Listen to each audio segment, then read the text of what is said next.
జై శ్రీరామ్. దాశరథి శతకము. శతకకర్త కంచర్ల గోపన్న. భక్త రామదాసు గారు రచించిన దాశరథి శతకము నుంచి 82వ పద్యము భావము.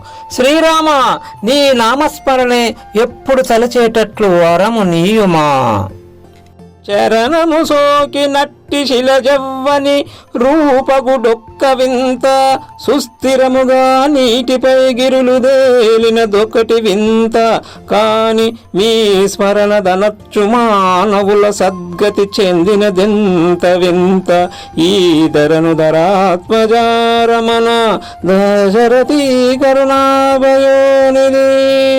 ఓ దశరథ రామ, రాతిని నాతిగా చేయుట ఒక వింత, నీటిలో మునగకుండా రాళ్లను తేలినట్లు చేయుట మరొక వింత కావచ్చు గాని, నిన్ను స్మరించిన వారికి నీవు మోక్షము నొసగుట ఆశ్చర్యము కానే కాదు. జై శ్రీరామ్. ధన్యవాదములు.